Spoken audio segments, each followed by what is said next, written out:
వారం రోజుల పాటు కంటి మీద కునుకు లేకుండా గడిపారు తూర్పు గోదావరి జిల్లా ప్రజలు. ఎట్టకేలకు టైగర్ టెన్షన్ వీడింది. నిన్న బెబ్బుల్ని పట్టుకుంది రెస్క్యూ టీం. తూర్పు గోదావరి జిల్లా రాయవరం మండలంలోని కూర్మాపురంలో రెస్క్యూ టీం టైగర్ ని బంధించగలిగారు. నిన్న సాయంత్రానికి కొత్త చెరువు దగ్గర మత్తు ఇంజెక్షన్ తో షూట్ చేసి పులిని పట్టుకున్నారు. విశాఖపట్నం మధురవాడలోని Indira Gandhi zoo park animal rescue centre కి ప్రస్తుతం ఆ పులిని తరలించారు. రెస్క్యూ చేసే టైంలో కూర్మాపురంలో అటవీ సిబ్బందికి పెద్ద పులి చుక్కలు చూపించింది. నిన్న ఉదయం కూర్మాపురంలోని పాడుపడ్డ ఇంట్లో పులి గాండ్రింపులు విన్న స్థానికులు అటవీ శాఖ సిబ్బందికి సమాచారం అందించడంతో వెంటనే రెస్క్యూ టీం అక్కడికి చేరుకుంది. పులిని బంధించడానికి నిపుణులు అటవీ శాఖ సిబ్బంది తుపాకీలో మత్తు ఇంజెక్షన్ ని లోడ్ చేసి షూట్ చేయడానికి ప్రయత్నించారు.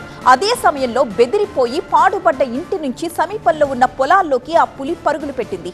చివరకు ఎట్టకేలకు సాయంత్రానికి కొత్త చెరువు దగ్గర మత్తు ఇంజెక్షన్ తో షూట్ చేసి ఆ పులిని బంధించారు.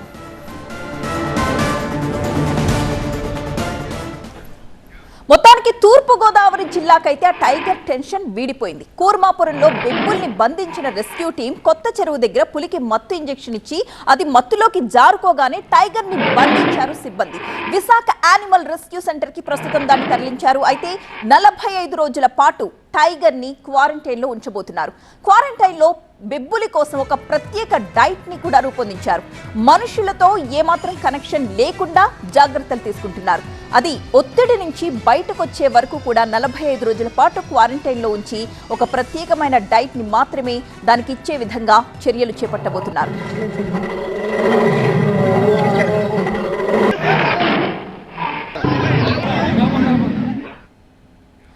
అయితే ఛత్తీస్గఢ్ నుంచి వేట ప్రారంభించిన టైగర్ ఏ ప్రాంతాల మీద సంచరించింది, ఆ డీటెయిల్స్ అన్ని కూడా ఇక్కడ మీకు మ్యాప్ లో చూపించే ప్రయత్నం చేస్తున్నాం.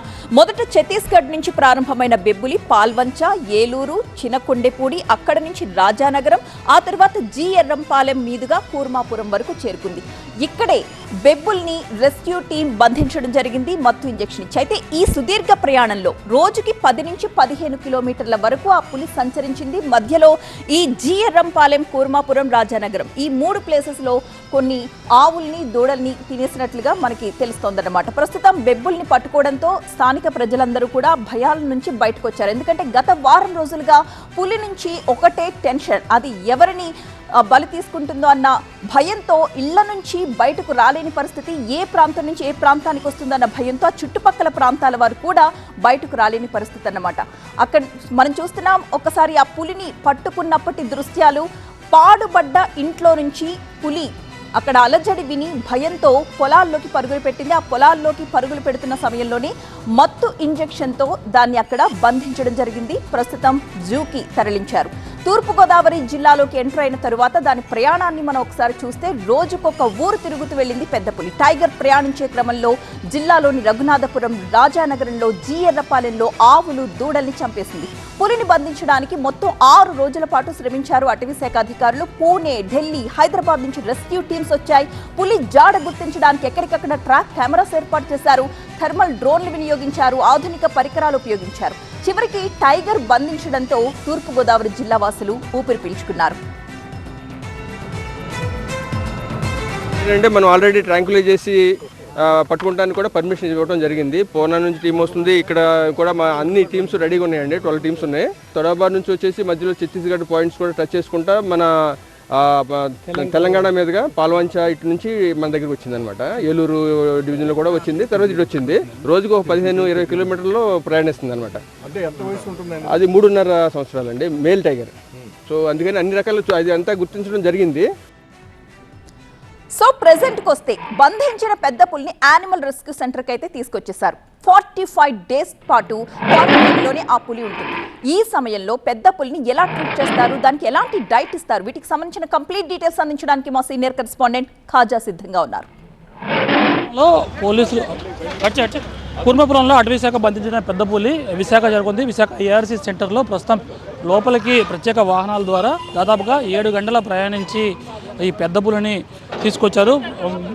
ముందు ఒక వాహనం పర్యవేక్షిస్తుంది, వెనక మరో వాహనం పర్యవేక్షిస్తుంది. ఈ 2 వాహనాల మధ్య ఏదైతే ఆ వ్యాన్ కనిపిస్తుందో అందులోనే ప్రత్యేకంగా ఒక క్లాత్ కూడా మూసారు. ఎందుకంటే ఈ లైటింగ్ అంటే వెలుతురు ఎక్కువ పడితే పులి బెదిరిపోతుంది కాబట్టి ప్రత్యేకంగా ఆ క్లాత్ను కప్పి ఆ వాహనంలో బోనుకి ప్రత్యేకంగా ఈ వ్యాన్లో తరలించారు. లోపల జూ కీరర్ బంకమ్మ ఉన్నారు, దీంతోపాటు వెటర్నరీ డాక్టర్ కూడా ఉన్నారు, దీంతోపాటు యానిమల్ కీపర్స్ ప్రత్యేకంగా దాదాపుగా 15 ఏళ్లకు పైగా అనుభవం ఉన్న యానిమల్ కీపర్ మల్లు కూడా ఉన్నారు. వీరందరూ కలిసి ఈ బోన్లో ఏదైతే చికెన్ తీసుకొచ్చారో ఈ కూర్మాపురం నుంచి ఆ పులిని దింపే ప్రయత్నం చేస్తారు. ఆ తర్వాత ఫస్ట్ దానికి కండిషన్ను చెక్ చేస్తారు. అది నిన్న 2 డోసులు తగిలి మత్తులో జారుకుంది కాబట్టి అర్ధరాత్రి వరకు ఆ మత్తు పూర్తిగా విడలేదు. అక్కడ బయలుదేరిన సమయంలో కూడా ఆ మత్తు పూర్తిగా వీడకుండా ఒకసారి గాండ్రించింది. ఆ తర్వాత ఈ వస్తున్న క్రమంలో కూడా ఒకసారి గాండ్రించినట్టుగా సిబ్బంది చెబుతున్నారు. ఈ క్రమంలో ఈ పులిని ప్రత్యేకంగా ఇప్పుడు ఆ బోన్ ద్వారానే ఆ బోన్ నుంచే ప్రత్యేకంగా ఎన్క్లోజ్లోకి దింపి అక్కడ లోపలికి పంపించే ప్రయత్నం చేస్తారు. ఆ తర్వాత దానికి అవసరమైన దాని కదలికలు గుర్తిస్తారు. ఒకవైపు వెటర్నరీ డాక్టర్, మరోవైపు యానిమల్ కీపర్ ఇద్దరు కూడా పర్యవేక్షణలో ఆ పులిని నెమ్మదిగా బయటకు వచ్చేలా ప్లాన్ చేస్తారు. ఆ తేరుకున్న తర్వాత దానికి డైట్ అందిస్తారు. ఉదయం గుడ్లతో కలిపిన ఒక పాలును కూడా అందిస్తారు. ఆ తర్వాత సాయంత్రానికి బీఫ్ ఇస్తారు. ఉదయం చికెన్ కూడా అందించే అవకాశం ఉంది. అయితే చాలా స్ట్రెస్గా ఉంటుంది కాబట్టి ఇప్పుడు అడవుల నుంచి బంధించి ఈ జనాల్లోకి వచ్చింది కాబట్టి ఇక్కడ పరిస్థితులకు అనుగుణంగా మలిచేందుకు అవసరమైన అన్ని చర్యలు తీసుకుంటారు. మొత్తం మీద దీన్ని సాధారణ స్థితికి తెచ్చేందుకు పూర్తి స్థాయిలో